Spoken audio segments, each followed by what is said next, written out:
අද මම ඔයාලට කියලා දෙන්න හදන්නේ චිකන් සමෝසා හදාගන්න විදිය. පාම්පිටි ග්‍රෑම් 100ක් වගේ අරගත්තම ලොකු සමෝසා 5ක් හදාගන්න පුළුවන්. ගොඩක්ම ක්‍රිස්පි වැඩ ගන්නත් පුළුවන් මේ විදියට හදාගත්තම. හදාගන්නත් ගොඩක්ම ලේසි.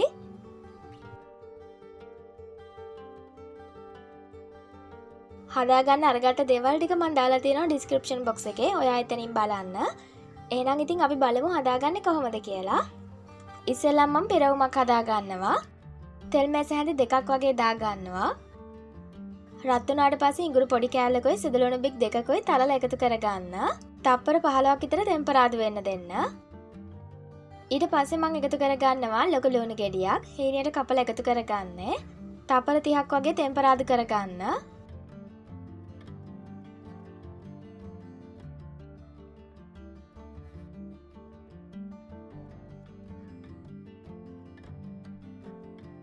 දැන් මම එකතු කරගන්නවා හීනියට කපාගත්ත තක්කාලි ගෙඩියකින් භාගයක්. අමු මිරිස් කරල් දෙකක්. කරපිංචා ඉත්තක විතර කළ රම්පේ පොඩි කෑල්ලක්. කුරුඳු කෑල්ලකුත් එකතු කරගන්නවා. ඒත් එක්කම මම එකතු කරගන්නවා තම්බලා හීනියට කඩාගත්ත චිකන් කෑලි ටිකක්. දැන් ගින්දර සාමාන්‍ය ගානට තියාගෙන විනාඩි 3-4ක් ටෙම්පරාදු කරගන්න.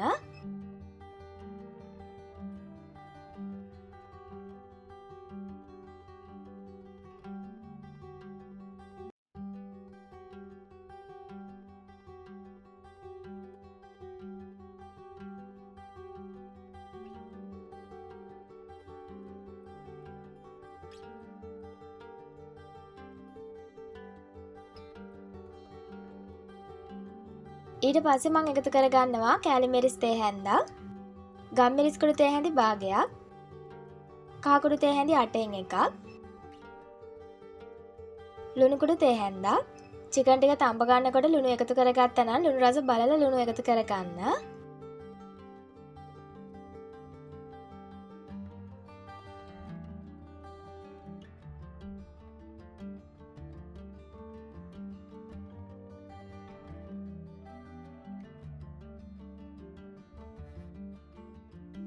ඊට පස්සේ මම එකතු කරගන්නවා ලුණු කොළ ටිකකුත්.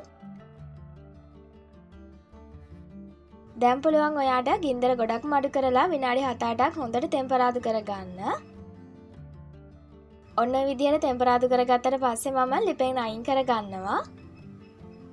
දැන් අපි පිරවුම ලෑස්ති කරගෙන ඉවරයි. පිටි මිශ්‍රණය හදාගමු. පාන් පිටි ග්‍රෑම් 100ක් අරගන්නවා. ඒකට මම එකතු කරගන්නවා ලුණු කුඩු තේ හැඳි 4න් එකක්. ටිකක් කලවම් කරගන්න.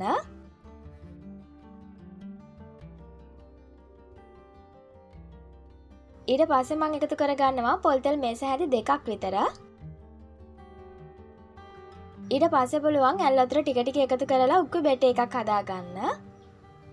මේ බැට් එකේ ඝනකම තියෙන්න ඕනේ ආප මිශ්‍රණයට සමානව.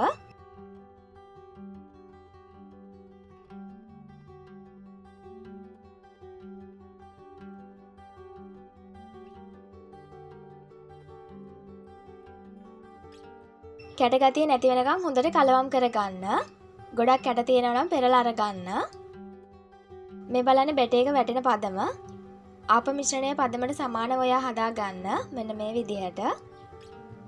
ඊට පස්සේ පුළුවන් අපිට සමෝසා ටික හදාගන්න. තෙල් බින්දු 4-5ක් දාගන්නවා.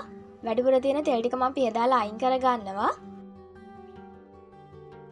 ඊට පස්සේ හදාගත්ත බැට් එක දාගන්න. ගොඩක්ම ඝනකමට නැතුව තුනියට දාගන්න. මතු පිට හොඳට වේලෙනකන් තියාගෙන ඉන්න. ගින්දර ටිකක් අඩු කරලා තියාගන්න ඕනේ. යට ටික ගොඩක්ම කර වෙන්න දෙන්නේ නැතුව තැටියෙන් අයින් කරගන්න. ඊට පස්සේ පුළුවන් ඔයාලට ප්ලේට් එකක් උඩට දාගන්න. ප්ලේට් එක උඩට දාගත්තට පස්සේ පුළුවන් අපි හදාගත්ත පිරවුම මැද්දට දාගන්න.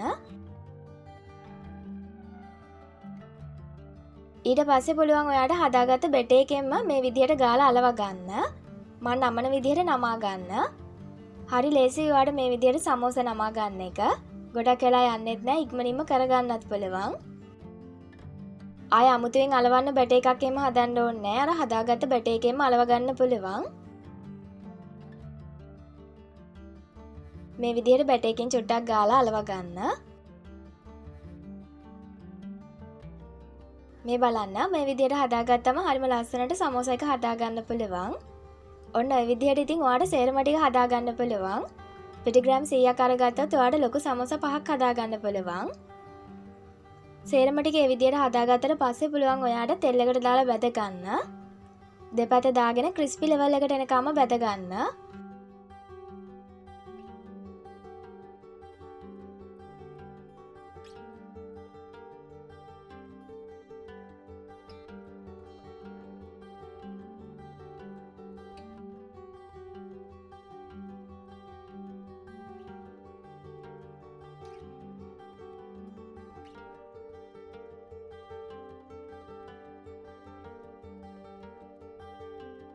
ගොඩක්ම රසට ඔන්න ඔය විදිහට ලේසියෙන්ම ඔයාලට සමෝසා හදාගන්න පුළුවන්. හරිම රසයි මේ විදිහට හදාගත්තම.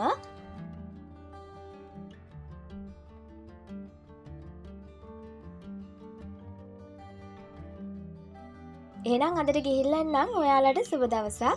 ආයෙත් ඉක්මනින්ම හම්බ වෙමු ලේසි රෙසිපි එකකින්.